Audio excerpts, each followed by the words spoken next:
నమస్కారం. Welcome to ASN news.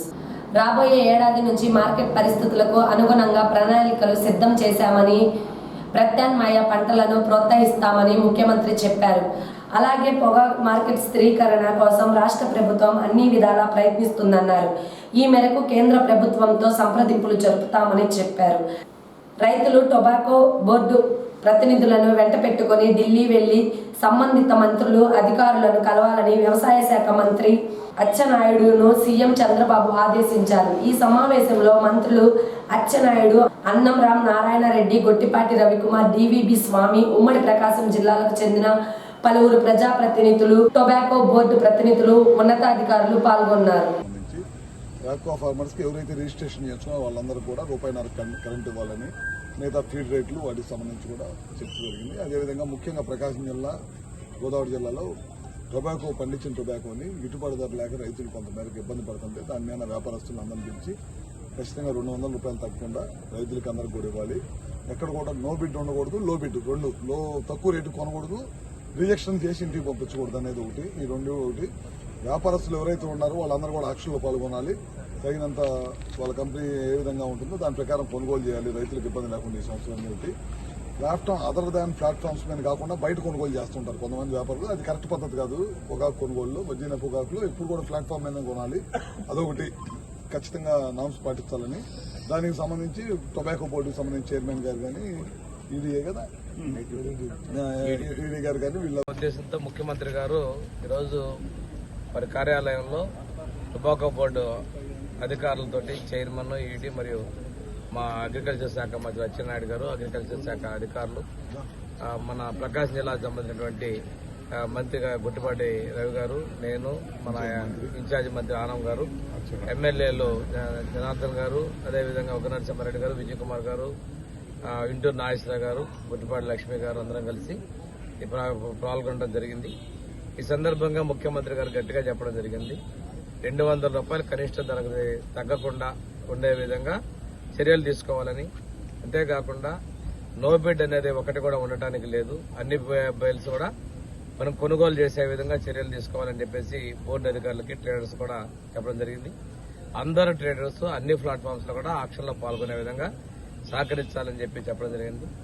భవిష్యత్తులో పొగాకు మీద ఎలా చేయాలి నియంత్రణ దాని మీద రాష్ట్ర ప్రభుత్వం, టొబాకో బోర్డు, ప్రజాప్రతినిధులందరూ కూడా కలిసి చర్చించి ఒక నిర్ణయాలు తీసుకోవాల్సిన అవసరం వస్తుంది. ఈ సీజన్లో మాత్రం రైతులకు ఎవరికి కూడా అన్యాయం జరగకూడదు, ఏ రైతు నష్టపోకూడదు అనేది ప్రభుత్వం గట్టిగా రైతుల పక్షాన ఉందనే విషయాన్ని ముఖ్యమంత్రి గారు చెప్పడం జరిగింది. ఇప్పుడు అన్నదాత మనం ఇప్పుడు కూడా అందరికన్నా ఎక్కువ ఇవ్వడం కావచ్చు, రైతుల కష్టాలు ఉన్నప్పుడు ఏ పంట కూడా ఇబ్బంది లేకుండా రాష్ట్ర ప్రభుత్వం అండగా ఉందనే విషయాన్ని కూడా ఒకసారి గుర్తు చేసుకుంటూ, పొగాకు రైతుల కష్టాలు ఉన్నప్పుడు ఆ రోజు 2004 ముందు కావచ్చు, 2015లో కావచ్చు, పోయిన సంవత్సరం బర్లీ అప్పుడు కావచ్చు, మా ప్రభుత్వం ముఖ్యమంత్రి చంద్రబాబు నాయుడు అండగా ఉన్నారనే విషయాన్ని ఈ సందర్భంగా తెలియజేసుకుంటూ రైతులందరూ కూడా ప్రభుత్వానికి టొబాకో బోర్డు సహకరించాలనే విషయాన్ని కూడా గుర్తుపెట్టుకుని టొబాకో బోర్డు రైతు పక్షాన ఉండాలనేది స్పష్టం చేయడం జరిగింది ముఖ్యమంత్రి గారు.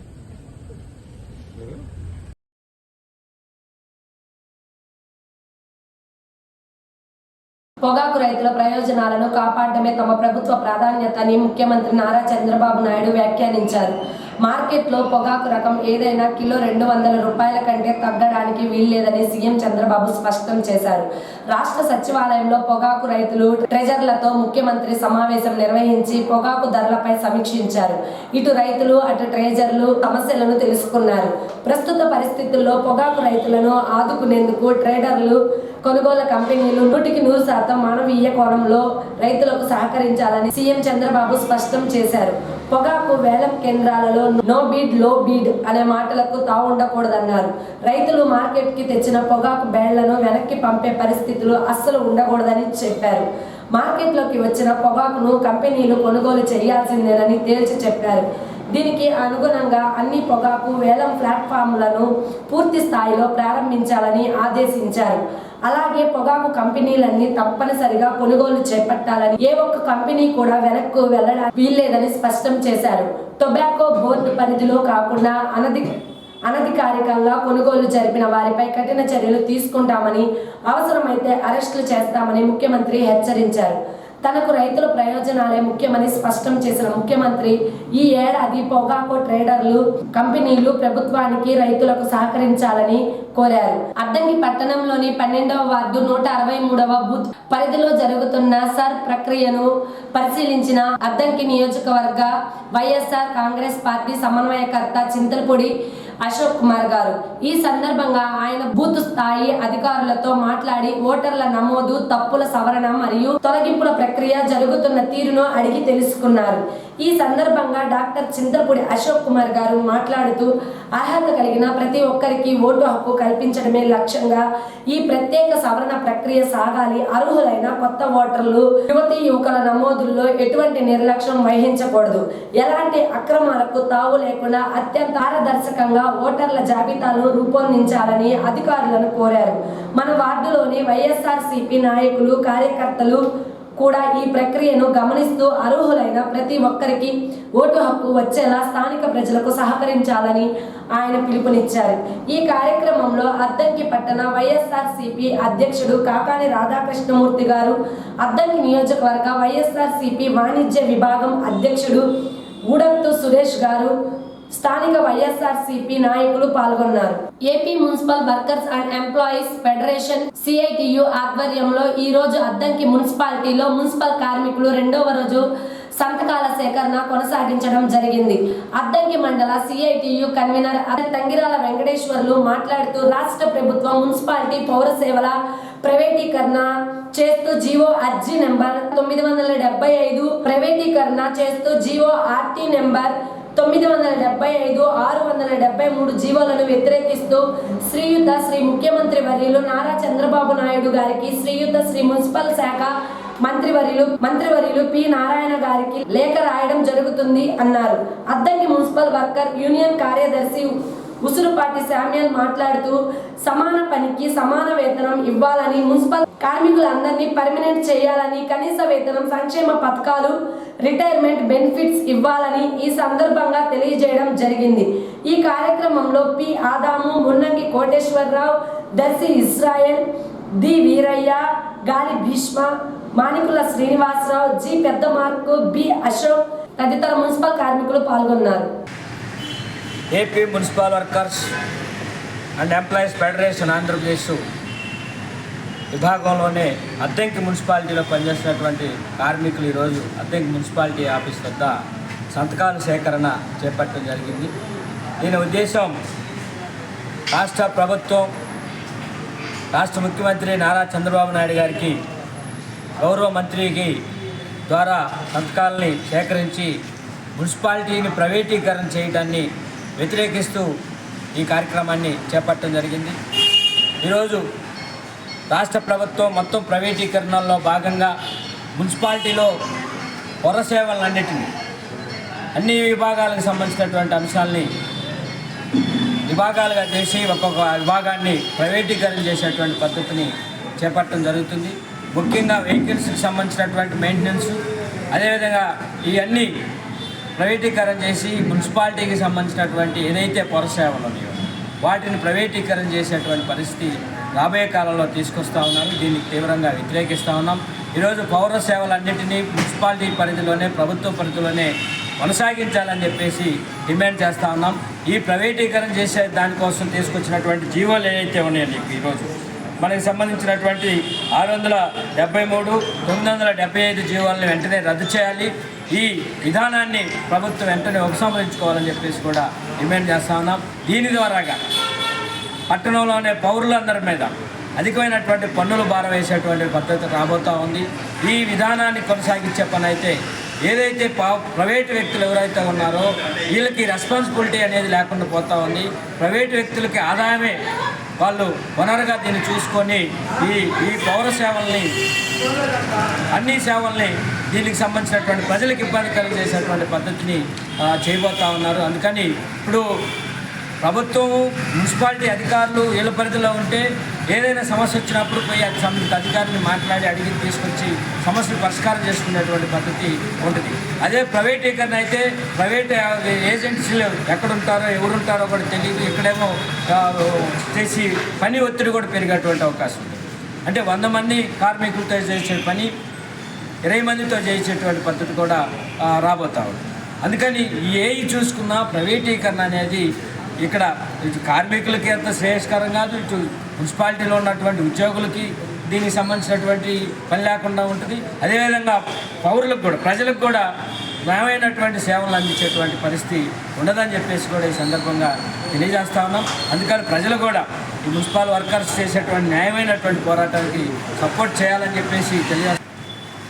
AP municipal workers and employees federation CIT ఆధ్వర్యంలో ఈ 2 రోజులు కూడా సంతకాల సేకరణ కొనసాగం చేస్తున్నాము.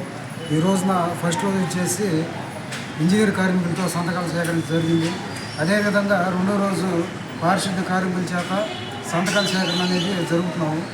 ఈ యొక్క ముఖ్య ఉద్దేశం 673, 975 జీవోలను వెంటనే ఉపసంహరించుకోవాలని చెప్పని ఈ రోజున అగ్ని మున్సిపల్ ఆఫీసుల వద్ద ఈ యొక్క సంతకాల సేకరణ ద్వారా డిమాండ్ చేయడం జరుగుతుంది.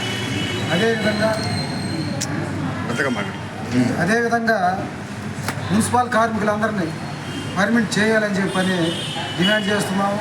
సమాన పనికి సమాన వేతనం ఇవ్వాలని చెప్పని ఈరోజు డిమాండ్ చేయడం జరుగుతుంది.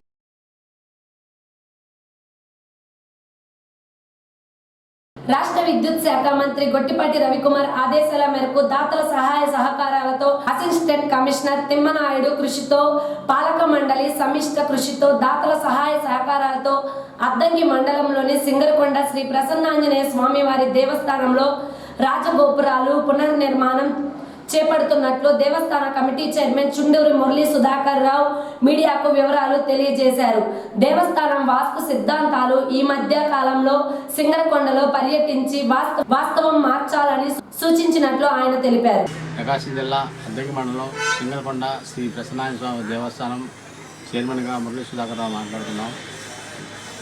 గత కొంతకాలం నుంచి వ్యాపార మండపాలు, రాజగోపురాలు బాగా దెబ్బతిన్నాయని, వర్షం పడుతున్నప్పుడు కూడా అది నీళ్లు కారుతున్నాయని, అదిగాక మొన్న వాస్తు సిద్ధాంతులు కూడా వచ్చి లోపల గుడి, ఈ రాజగోపురాలు వాస్తు రూపేణ మార్పులు చెరుపులు చేయాలని చెప్పారు.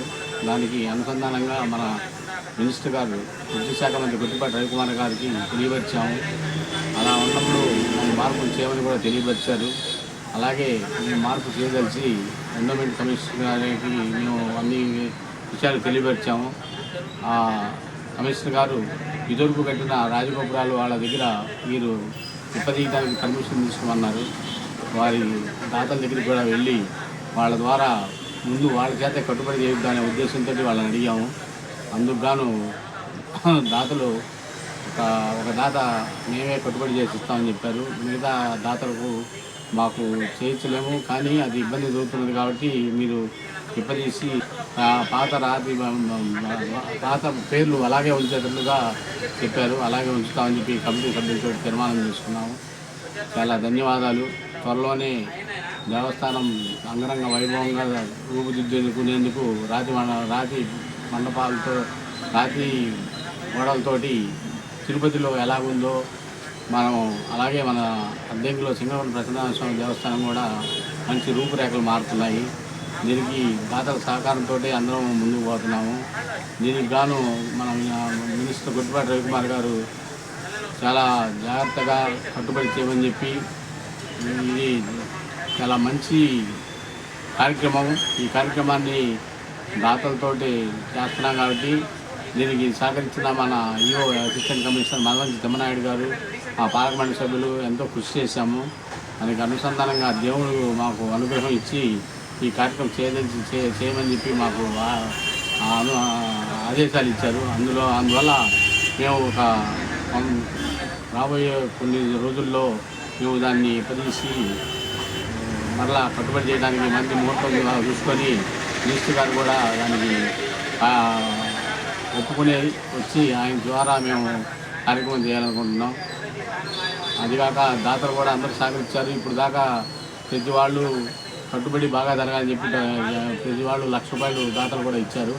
అది కూడా వాళ్ళందరినీ కూడా పిలిచి వాళ్ళకి చెప్పి వాళ్ళని సలహాలు సంప్రదింపులతోటి ముందుకు నడిచే విధంగా మేమందరం సభ్యులము, కమిషనర్ గారు, మినిస్టర్ గారి ద్వారా అన్నీ చర్యలు తీసుకొని కట్టుబడి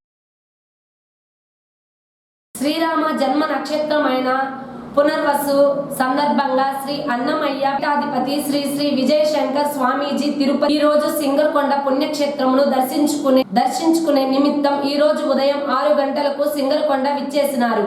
ఈ రోజు శ్రీరామ జన్మ నక్షత్రం పునర్వసు సందర్భంగా శ్రీరామ జయ రామ జయ జయ రామ అనే నామస్మరణ చేయుటకు ప్రత్యేకంగా సింగరకొండను ఎంచుకొని రావడం జరిగింది అని, ఈ విధంగా ఆంధ్ర, తెలంగాణ, తమిళనాడు, కర్ణాటక 4 రాష్ట్రాల్లో భక్తిని ప్రచార నిమిత్తం ప్రయాణం చేస్తున్నామని, ఇక్కడి నుండి ప్రతి నెల పునర్వసు రోజు క్రమం తప్పకుండా మిత్ర భక్త బృందంతో సింగరకొండకు విచ్చేస్తామని వారు అన్నారు. వారితో పాటు ప్రకాశం జిల్లాలోని వారి భక్తులు 100 మంది వారి వెంట విచ్చేసినారు. వారు ప్రసన్నాంజనేయ స్వామి వారిని దర్శించుకున్న అనంతరం వారికి స్వామివారి దేవస్థానం trust board chairman Chunduri Murali Sudhakar, Sri Sri Vijayashankara స్వామీజీని మిత్ర బృందంను శాలువా పూలమాలలతో ఘనంగా సత్కరించినారు. అన్నమయ్య పీఠం తిరుపతి సమర్పించిన అందరికీ శ్రీహరే అంతరాత్మ అను గ్రంథంను చుండూరి మురళీ సుధాకర్ చేతుల మీదుగా అందరికీ అందించినారు. వీరికి ఉదయం టిఫిన్, మధ్యాహ్నం భోజనం సౌకర్యం కోదండరామస్వామి ఆలయ నిర్వాహకులు రావూరి రంగయ్య కల్పించారు. అకామిడేషన్ బ్రాహ్మణ సత్రం మోహన్ రావు, సుబ్బారావు వారికి వసతి గృహం సౌకర్యం కల్పించినారు. విజయశంకర్ స్వామీజీ మిత్రులైన కావూరి రఘుచంద్, మన్నం త్రిమూర్తులు మర్యాదపూర్వకంగా వారిని కలిశారు. ఈ కార్యక్రమంలో శంకర్ స్వామి, మల్లికా వల్లభ, రామాంజనేయ స్వామి, వెంకట కృష్ణమ్మ, రాజా రమేష్, జాన్ మాస్టర్, పూజారులు కిషోర్ గిరిధర్, ఎస్ఎస్ఆర్ ఆచార్యులు, కోట రామకృష్ణ, గోరంట్ల పుల్లారావు, నర్సెట్టి లీలా, బేబీ, కోటేశ్వరమ్మ మొదలగు వారు పాల్గొన్నారు. శ్రీ అన్నమయ్య పీఠం పీఠాధిపతి తిరుపతి ఈరోజు సింగరకొండ ప్రసన్న ఆంజనేయ స్వామి దేవస్థానాన్ని దర్శించుకోవడానికి భక్తాదులందరితో రావడం జరిగింది. ఈరోజు శ్రీరామ జన్మ నక్షత్రం పునర్వసు సందర్భంగా ఇక్కడ శ్రీరామ నామస్మరణ చేయడానికి రావడం జరిగింది. ఎందుకంటే శ్రీరాముడి జననమే ఒక శుభదినం, ఒక వెలుగు. ఏదైతే చీకటి ఉన్నదో శ్రీరాముడి జననంతో పునర్వసు అంటే ఒక వెలుగు. ఏదైతే రాక్షసులు దుష్ట సంహారం గావించబడుతున్నారో, దుష్ట శిక్షణ చేయడానికి శ్రీరామచంద్రుడు జననం జరిగింది. అయితే మన గ్రామంలో భజనలు ఇవన్నీ రోజు మనం చేస్తుంటాం. శ్రీరామ జన్మ నక్షత్రం రోజు పునర్వసు రోజు కనుక మనం ఏదైతే ఆంజనేయ స్వామి దేవస్థానాలు కానీ, రాముడి దేవస్థానాలు కానీ, అటువంటి పుణ్యక్షేత్రాల్లో ఎక్కడైనా కానీ, మన ఇంట్లో కావచ్చు, మన దేవాలయంలో కావచ్చు, మనం ఆ రోజు మనం ఒక్కరం కాకుండా అనేక మంది ఒక చోటు చేసి శ్రీరామ జయ రామ జయ జయ రామ అనేటువంటి ఒక నామస్మరణ చేస్తే ఆ నామస్మరణకు ఎంతో శక్తి ఉంది. ఈరోజు సమాజంలో ఉండేటువంటి దుష్టత్వము, మన మానసిక క్లేశాలు, మన హిందూ ధర్మం కూడా అంతా బాగుపడుతుంది. కనుక శ్రీరామనామస్మరణ యొక్క గొప్పతనాన్ని తెలియజేయడానికి, నామస్మరణ మాత్రం తెలియజేయడానికి ఏవైతే ప్రాచీన సాంప్రదాయం భజన, కోలాటము, చెక్క భజన ఇవన్నీ కూడా అంతరించిపోతున్నాయి. అవన్నీ పునర్నిర్మించాలనే ఉద్దేశంతో ఈరోజు ఇక్కడికి రావడం జరిగింది. మేము ఆంధ్ర, తెలంగాణ, తమిళనాడు, కర్ణాటక 4 రాష్ట్రాల్లో ఇటువంటి భక్తిని ప్రచారం చేస్తూ ఉంటాం. కనుక అందరికీ మన కష్టాలు, ఈ సమాజం అంతా బాగుండాలంటే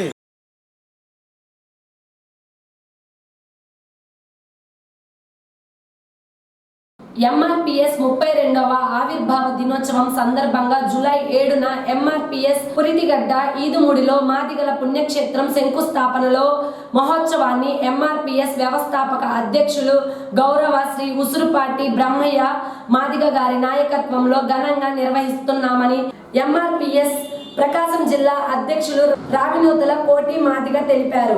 ఈ మహోత్సవాన్ని విజయవంతం చేయడానికి అద్దంకిలో ఎంఆర్పిఎస్ నియోజకవర్గ మాదిగల పుణ్యక్షేత్రం శంకుస్థాపన మహోత్సవ కరపత్రాలు ఆవిష్కరించారు. ఈ సందర్భంగా కోటి మాదిగ మాట్లాడుతూ మాదిగల ఆత్మగౌరవానికి ప్రతీకగా ఈదుముడిలో నిర్మించబడుతున్న మాదిగల పుణ్యక్షేత్రం భవిష్యత్ తరాలకు స్ఫూర్తిదాయకంగా నిలుస్తుందని తెలిపారు. ఈ పుణ్యక్షేత్రంలో మాదిగ జాతి మూల పురుషుడు ఆదిజాంబవంతుడు విగ్రహం, అరుంధతి దేవి విగ్రహం, అలాగే ఎస్సీ వర్గీకరణ సాధన కోసం తమ ప్రాణాలను అర్పించిన మాదిగ అమరవీరుల స్మారక స్తూపం నిర్మించబడుతున్నట్లు తెలిపారు. జూలై 7న జరిగే శంకుస్థాపన మహోత్సవానికి మాదిగ జాతి బిడ్డలు, ఎంఆర్పిఎస్ నాయకులు, కార్యకర్తలు, యువత, మహిళలు మరియు ప్రజలు పెద్ద సంఖ్యలో హాజరై కార్యక్రమాన్ని విజయవంతం చేయాలని రావినూతల కోటి మాదిగ పిలుపునిచ్చారు. ఈ కార్యక్రమంలో ఎంఎస్ఎఫ్ రాష్ట్ర అధ్యక్షులు పల్లెపోగు త్రిపుర మాదిగ, సీనియర్ నాయకులు విలాసరావు మాదిగ, ఆంటోని మాదిగ, ఆనంద్ మాదిగ, మహిళలు తదితరులు పాల్గొన్నారు. 32వ ఆవిర్భావ దినోత్సవం సందర్భంగా మాదిగ రిజర్వేషన్ పోరాట సమితి వ్యవస్థాపక అధ్యక్షులు గౌరవనీయులు పెద్దలు పూడిపాటి బ్రహ్మయ్య మాదిగ గారి నాయకత్వంలో జూలై 7న ఈదుమూడిలో మాదిగల పుణ్యక్షేత్ర శంకుస్థాపన మహోత్సవాన్ని జయప్రదం చేయడం కోసం ప్రకాశం జిల్లా అధ్యక్షులుగా అన్ని నియోజకవర్గాల్లో నా పర్యటన కొనసాగుతూ ఉంది. ఆ క్రమంలో మాదిగ రిజర్వేషన్ పోరాట సమితి అనే ఒక ఉద్యమ సంస్థ 1994 జూలై 7న ప్రారంభించి భారత రాజ్యాంగంలో ఉండబడినటువంటి షెడ్యూల్ కులాల రిజర్వేషన్లని జనాభా దామాషా ప్రకారం పంచాలని ఈరోజు నిర్ణయం తీసుకోవడం జరిగింది. ఆ నిర్ణయంలో భాగంగా మనం ఈరోజు వర్గీకరణ సాధించుకున్నాము. అదేవిధంగా ఆత్మగౌరవం హక్కులు కూడా వచ్చాయనుకున్నప్పుడు రాజ్యాధికారం వైపు వెళ్తూనే ఈరోజు మాదిగలకి అప్పులు ఇచ్చినటువంటి 23 కేంద్రంగానే మాదిగల పుణ్యక్షేత్రం నిర్మించుకోవాలని బ్రహ్మన్న గారు ఆ నాయకత్వంలో నిర్మిస్తూ ఉన్నాం. ఆ క్రమం సింగరకొండ సమీపంలోని భావనాసి చెరువు కట్ట వద్ద జరుగుతున్న శుభ్రత పనులను పరిశీలించారు. చెరువు కట్ట పరిసరాలను పూర్తిగా శుభ్రపరచడంతో పాటు చెరువు చుట్టూ విస్తృతంగా మొక్కలు నాటి పచ్చదనాన్ని పెంపొందించాలని సూచించారు. అలాగే సమీపంలోని సింగరకొండ ప్రసన్నాంజనేయ స్వామి దేవాలయాన్ని అనుసంధానిస్తూ ఈ ప్రాంతాన్ని ఆహ్లాదకరమైన ప్రకృతి, ఆధ్యాత్మిక పర్యాటక కేంద్రంగా అభివృద్ధి చేయాలని అధికారులను, స్థానిక ప్రతినిధులకు సూచించారు. పర్యావరణ పరిరక్షణతో పాటు భక్తులు, సందర్శకులకు మెరుగైన అనుభూతిని అందించేలా భావనాసి చెరువు పరిసరాలు అభివృద్ధికి కృషి చేస్తాం. అద్దంకి పట్టణానికి సమీపంలో ఉన్న సింగరకొండలో డాక్టర్ బిఆర్ అంబేద్కర్ గురుకుల పాఠశాలలో మొత్తం 640 మంది విద్యార్థులు ఉన్నట్లు ప్రిన్సిపల్ వనజ మీడియాకు తెలియజేశారు. ఈ సందర్భంగా ఆమె మాట్లాడుతూ, ఇక్కడ ఎంపీసీ, బైపీసీ విద్యార్థులు విద్యను అభ్యసిస్తున్నారు అని, మా కాలేజీలో ల్యాబ్లు అందుబాటులో ఉన్నాయని, ప్రస్తుతానికి మా గురుకుల పాఠశాలలో ఖాళీలు లేవని ఆమె తెలిపారు.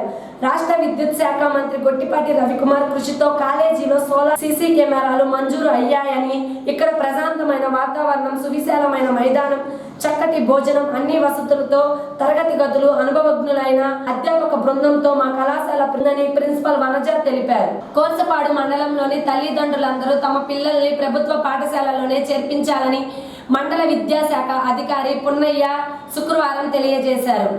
ప్రభుత్వ పాఠశాలలు, ప్రైవేట్ పాఠశాలలకు దీటుగా అన్ని రకాల సౌకర్యాలు ఉన్నట్లు ఆయన తెలిపారు. మొన్న విడుదలైన 10వ తరగతి పరీక్షా ఫలితాలలో ప్రభుత్వ పాఠశాలలోని విద్యార్థులు అద్భుత ఫలితాలు సాధించారని పున్నయ్య తెలియజేశారు. డొక్కా సీతమ్మ మధ్యాహ్న భోజన పథకాన్ని కూడా సమగ్రవంతంగా నిర్వహిస్తున్నట్లు ఆయన చెప్పారు. నమస్కారం, నేను ఎంఈఓ కరిసిపాడు. మండలంలో ఉన్న పాఠశాల వయసు కలిగిన విద్యార్థుల తల్లిదండ్రులందరూ గమనించండి. మన మండలంలో ప్రతి గ్రామంలో కూడా ప్రభుత్వ పాఠశాలలు ఉన్నాయి. అలాగే మోడల్ ప్రైమరీ పాఠశాలలు ఉన్నాయి. 6 జిల్లా పరిషత్ హై స్కూల్స్ ఉన్నాయి. ఈ సంవత్సరం మీరు 10th క్లాస్ రిజల్ట్స్ని గమనించుకున్నట్లయితే జడ్పీహెచ్ఎస్ రావినతుల నుంచి 584తో మన ప్రభుత్వ పాఠశాల విద్యార్థిని మొదట రావడం జరిగింది.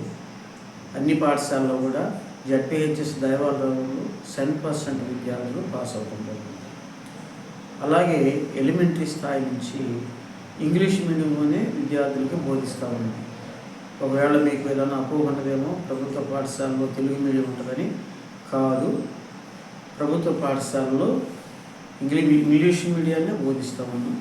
ఈ విషయాన్ని గమనించి తల్లిదండ్రులందరూ కూడా 1 నుంచి 10 తరగతుల్లో మీ విద్యార్థుల్ని ప్రభుత్వ పాఠశాలలో జాయిన్ చేయవలసిందిగా కోరుకుంటున్నాం. మీకు ఫీజులు చిన్న ఉండదు. అలాగే శ్రీ రాధాకృష్ణ విద్యా కిట్లో భాగంగా అందరికీ కూడా uniform, text books, note books అన్నీ ఇస్తాం. షూ ఇస్తాం. అలాగే బెల్ట్ ఇవన్నీ ప్రొవైడ్ చేస్తున్నాం. మీ పిల్లల కోసం స్టార్టింగ్లో ఒక్క ₹1 కూడా మీరు ఖర్చు పెట్టకుండా బుక్స్ అన్నీ ఇస్తాము. అలాగే మధ్యాహ్న భోజనం కొనసాగుతూ ఉన్నది. రోజు ఒక ప్రత్యేకమైన మెనూతోటి భోజనం కొనసాగుతూ ఉన్నది. అలాగే పాఠశాలలన్నీ కూడా దాదాపు బాగు చేసి ఉన్నాయి. ప్రతి పాఠశాలలో టాయిలెట్ సౌకర్యం ఉంది, ఫ్యాన్లు ఉన్నాయి. అలాగే IFE panel, audio visual AIDS తోటి విద్యను కొనసాగిస్తున్నాం. మీరు ఏ ప్రైవేట్ పాఠశాలలో కూడా కనుగొనలేని ఎక్కువ సౌకర్యాలు ప్రభుత్వ పాఠశాలలో ఉన్నాయి. ప్రతి క్లాస్ రూమ్లో హై స్కూల్లో IFE ప్యానల్ ఉంది. IFE ప్యానల్ ద్వారానే టీచర్స్ పాఠాలు చెప్తారు. అలాగే ఎలిమెంటరీ స్కూల్లో స్మార్ట్ టీవీ, అలాంటి టీవీలు మన ఇళ్లలో కూడా ఉండవు, అంత పెద్ద టీవీలు. బల్లికురవ మండలంలోని రైతులందరికీ రేపు అన్నదాన సుఖీభవ నిధులు కేంద్ర రాష్ట్ర ప్రభుత్వాలు జమ చేస్తున్నాయని ఏవో శ్రీనివాసరావు శుక్రవారం తెలియజేశారు. ఈ సందర్భంగా ఆయన మాట్లాడుతూ అన్నదాత సుఖీభవ కింద కేంద్ర ప్రభుత్వం 5,000, రాష్ట్ర ప్రభుత్వం 2,000 కలిపి 7,000 రూపాయలను రైతుల ఖాతాలో జమ చేస్తుందని ఆయన చెప్పారు. ఈ డబ్బులను రైతులందరూ పంట సాగుకు వినియోగించుకోవాలని శ్రీనివాసరావు తెలియజేశారు. రైతుల సంక్షేమమే లక్ష్యంగా కేంద్ర రాష్ట్ర ప్రభుత్వాలు పనిచేస్తున్నాయని ఆయన చెప్పారు. బల్లికురవ మండలంలో ఉన్నటువంటి మండల రైతు సోదరులందరికీ కూడా మరి ముఖ్య గమనిక, రేపు అనగా 20వ తారీఖు 6వ నెల 2026న మనకి 23వ విడత రైతులకు ముందస్తుగా అన్నదాత సుఖీభవ PM కిసాన్ నిధులని రైతుల ఖాతాలకి జమ చేయబడుతుంది. మొదటి విడతగా మరి ప్రభుత్వం ఆదేశించిన ప్రకారము 20,000 రూపాయలు మనకి పెట్టుబడి సాయం కింద ప్రతి రైతుకు కూడా ఇవ్వడం జరుగుతుంది ప్రతి సంవత్సరము. ఇది 23వ విడత. దీనిలో 6,000 అంటే కేంద్ర గవర్నమెంటు 3 దఫాలుగా 3 రోజులు 6,000, అలాగే మన స్టేట్ గవర్నమెంట్ కూడా దాదాపుగా 14,000 రూపాయలు రైతులకి మరి జమ చేయడం జరుగుతుంది. మొత్తంగా 20,000 రూపాయలు పెట్టుబడి సాయం కింద ప్రతి రైతుకు కూడా మరి ప్రతి సంవత్సరం కూడా ఇవ్వడం జరుగుతుంది. దీనిలో భాగంగా రేపు మొదటి విడతగా మరి 7,000 రూపాయలు అంటే మన స్టేట్ గవర్నమెంట్ 5,000, సెంట్రల్ గవర్నమెంట్ 2,000 కలిపి మొత్తం 7,000 రూపాయలు మన రైతులకి మొదటిసారిగా మన రైతులు మరి భూమిని సాగు చేసుకోవడానికి, విత్తనాలకి, ఎరువులు కొనుగోలుకి ఉపయోగపడే విధంగా తొలి విడతగా మరి రైతుల ఖాతాలకు జమ చేయడం పడుతుంది. దీనిలో అన్నదాత సుఖీభవ మనకి 9,120 మంది రైతులు మన మండలానికి సంబంధించి ఉన్నారు. అలాగే వీళ్ళకి 9,120 మందికి కాను 4.56 crores జమ అవుతుంది. అలాగే PM కిసాన్ బెనిఫిషరీస్ కూడా 8,219 మంది ఉన్నారు.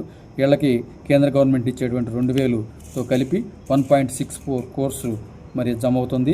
మొత్తంగా 6.20 crores రైతుల ఖాతాలకి మరి ఈ యొక్క మొదటి విడతగా జమ అవుతుంది. ఇది మన అన్నదాతలకి ఎంతో సర్వే పారదర్శకంగా జరుగుతున్నట్లు MRO సుబ్బారెడ్డి తెలియజేశారు. BLOలు ఇంటింటికి వెళ్లి ఓట్లు సర్వే నిర్వహిస్తున్నారని ఆయన చెప్పారు. ఈ సర్వేలో మరణించిన వారి ఓట్లు డబుల్ ఎంట్రీ ఓట్లను గుర్తించడం జరుగుతుందని MRO తెలియజేశారు. కావున ప్రజలందరూ ఈ ఓట్ల సర్వేకు సహకరించాలని సుబ్బారెడ్డి కోరారు. నెల 14వ తారీఖు వరకు ప్రతి BLO పోలింగ్ స్టేషన్ సంబంధించి BLAలతో సహా హౌస్ టు హౌస్ విజిట్ జరుగుతుంది. ఈ నెల రోజుల్లో కూడా ప్రతి ఒక్క ఓటర్ని కలిసి ఎన్యూమరేషన్ ఫామ్ ఇచ్చి దాని తర్వాత ఈ నెల రోజుల పాటు దానికి సంబంధించి యాప్లో అప్డేట్ చేయడం జరుగుతుంది. 21/7 జూలై 21/7న డ్రాఫ్ట్ ముసాయిదా తయారవుతుంది. దీని మీద ఏదైనా అబ్జెక్షన్స్ కానీ ఏమైనా వస్తే దానికి సంబంధించి ఒక నెల రోజుల పాటు ఆగస్టు 20 దాకా క్లెయిమ్స్ అండ్ అబ్జెక్షన్ తీసుకోవడం జరుగుతుంది. ఫైనల్గా మనకి 22/9/2026న మనకు ఫైనల్ పబ్లికేషన్ జరుగుతుంది. దీని ద్వారా ఓటర్లకు సంబంధించి పూర్తి పారదర్శకత్వంగాను ఖచ్చితత్వంగా అన్ని 100% తర్వాత తదుపరి పోలింగ్ జరగడానికి ఎటువంటి డెత్ కేసులు కానీ, డూప్లికేషన్ కానీ, లేకపోతే పర్మనెంట్ మైగ్రేషన్ కానీ ఇటువంటి ఏ ఓట్లు లేకుండా పూర్తి స్వచ్ఛమైనటువంటి ఓటర్ లిస్టు తయారు చేయడానికి స్పెషల్ ఇంటెన్సివ్ రివిజన్ దేశవ్యాప్తంగా జరుగుతుంది. దానిలో భాగంగా మన రాష్ట్రంలో ఈ నెలలో మనకు స్టార్ట్ అయింది కాబట్టి మండలంలోని ప్రజలందరూ కూడా తమ యొక్క ఓటు రివిజన్ సమయంలో మన బిఎల్ఓకు సహకరించి పూర్తి స్థాయి ఓటర్ లిస్టు తయారు చేయడానికి సహకరించగలని కోరుతున్నాను. ఏఎస్ఎన్ న్యూస్ ఇంతటితో సమాప్తం. నమస్కారం.